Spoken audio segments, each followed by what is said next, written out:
Olá, minhas amigas e meus amigos. Chegou a hora do nosso encontro nesta terça-feira, 4 de abril. Eu estou na frente da Igreja do Carmo, o que restou dela, hoje virou museu, com o terremoto de 1755, que foi seguido de um grande incêndio. Foi a destruição completa de Lisboa. Vizinho à Igreja do Carmo, está o quartel onde o presidente Marcelo Caetano se rendeu no dia 25 de abril de 1974, na Revolução dos Cravos. Depois disso, ele foi embora buscar refúgio no Brasil, onde não há terremotos, mas existe muita gente que provoca terremotos. Não esqueça de se inscrever e, ao final, de deixar o seu gostei ou não gostei. Vamos à conversa de hoje.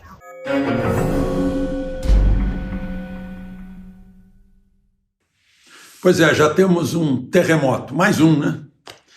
Feito por brasileiros. Chama-se arcabouço. No fundo, é para derrogar a moralizadora lei do teto de gastos, que foi feita depois do impeachment da Dilma, impeachment esse que foi por causa de descontrole de contas públicas. Não dá para revogar a responsabilidade fiscal. Mas parece que estão querendo isso. Eles não dizem, claro, não vão dizer. Aí deram outro nome, arcabouço, né? Em vez de fura-teto. São normas legais que pretendem deixar sem valor as outras que obrigavam a responsabilidade fiscal. Só que tem que mandar para o Congresso. E não foi para o Congresso ainda, embora tenha sido anunciada na quinta-feira. Só que foi um anúncio apressado, porque na quinta-feira chegava Bolsonaro, não queriam que o noticiário ficasse ocupado apenas pela chegada de Bolsonaro. Então anunciaram isso e também geraram um balão de ensaio.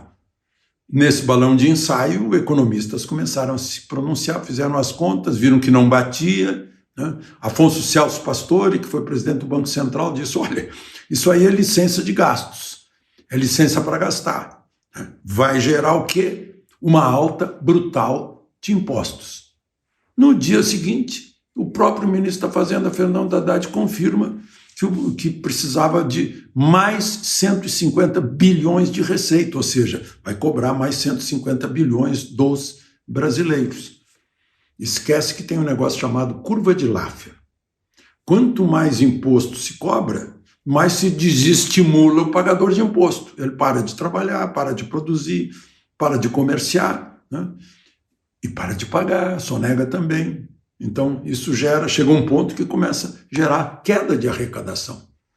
Não adianta punir aquele que produz, que vende, que compra, que emprega. Né? Não adianta punir com impostos, porque ele não está pagando imposto, ninguém está pagando imposto por livre iniciativa, está pagando imposto porque é obrigado, porque é cobrado, né?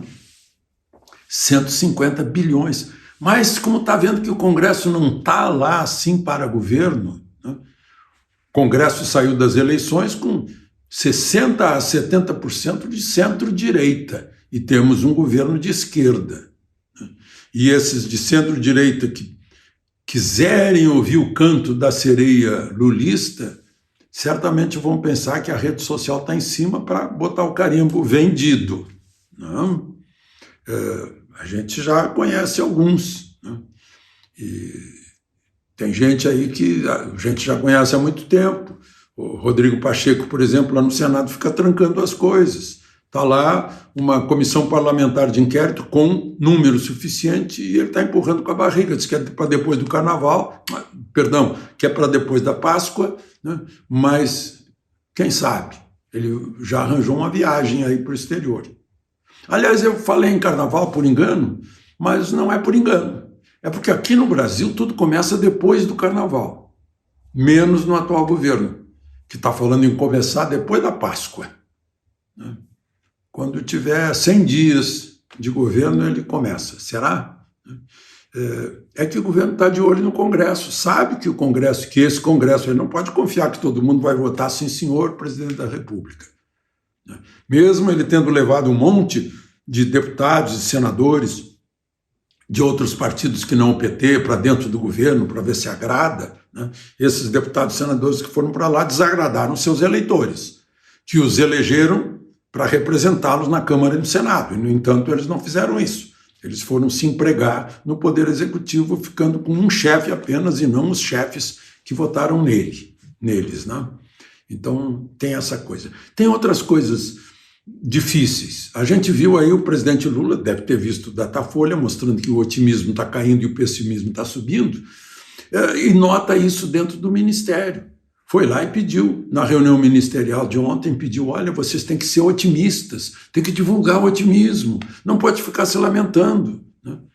Mas o fato é que o Ministério não está unido. Tem eleição no ano que vem, eleição municipal, tem muita gente interessada, muito partido interessado, óbvio, todos os partidos estão interessados, mas cada um está cuidando do seu futuro eleitoral e não exatamente do futuro do governo Lula. Ele já percebeu isso, né? Agora mesmo, foi divulgado, e a rede social todo mundo viu, a conversa entre Datena e Boulos, né? Que significa o quê?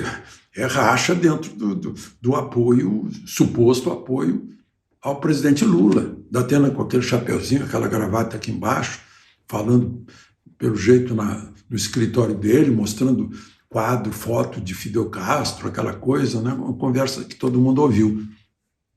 Então, Lula deve ter visto também, né? E deve estar percebendo como tem rachas já dentro daquele apoio, né? Ele não aproveitou a saída da eleição, que é a lua de mel, que é no início, né? Mas já se passaram, agora passou o Carnaval, vai passar a Páscoa, e não aproveitou essa lua de mel. Então, tudo isso enfraquece a base do governo, né? Aí, o que ele fica fazendo, como fez agora? Revoga-se a medalha Princesa Isabel, porque ela não representa os direitos humanos, a liberdade dos escravos. Meu Deus, revisionismo histórico. É bom conhecer a história, é bom conhecer a história, né? Só que enganam, né? Inclusive com a ajuda de muitos professores de história nas escolas, fazendo a cabeça da garotada, né? É uma pena. Mas tomara que a rede social ensine a garotada a pesquisar, a ir atrás da verdade e pensar com a própria cabeça e não com a cabeça alheia, né? Bom, gente, queria falar para vocês também de uma lista aí que saiu, né? E lista dos mais ricos do mundo, revista Forbes faz isso todos os anos.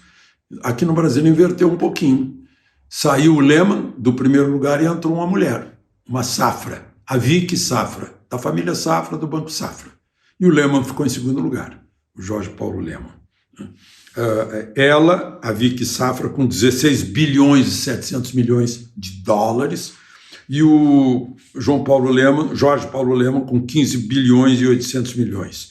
Depois veio o Marcel Telles, com 10 bilhões e 6 milhões. Os dois, Lehman e Marcel, são da Ambev. Assim como é da Ambev, o Sucupira, Carlos Alberto Sucupira, que está com 8 bilhões e 600 milhões. Por coincidência, hoje, o ministro Alexandre de Moraes demorou 3 meses, eu acho que nem adianta mais, mandar fazer busca e apreensão na diretoria executiva das Americanas. Os 3 são donos, os 3 que eu citei agora, Lehman, Telles e Sucupira, né? E também no Conselho de Administração, os integrantes do Conselho de Administração. Só que já passou um tempão enorme, né? Nem adianta mais nada. Eu não falei aí do Eduardo Severino, que é do Facebook, que está com 10 bilhões e 200 mil. E tem nomes conhecidos por nós todos, que estão mais atrás, o catarinense, o Luciano Hang, com 3 bilhões e 200 milhões de dólares, os irmãos Batista, Joesley e Wesley, com 2 bilhões e 600 milhões. Então, mas é gente que produz, gente que paga impostos, né? E eu volto a lembrar ao ministro da Fazenda que sem produção, sem comércio, sem serviços, sem indústria, sem o agro, não há emprego, não há economia e não há pagamento de impostos. E taxar cada vez mais os que produzem e que pagam impostos, pode fazê-los cair na curva de Laffer. Lá pelas tantas, eles se cansam, param de produzir, param de pagar, param de empregar, param de comerciar. E aí, não tem mais recursos para sustentar o governo. O governo cobra imposto para prestar bons serviços públicos. Essa é a razão do imposto. De Lisboa, Alexandre Garcia.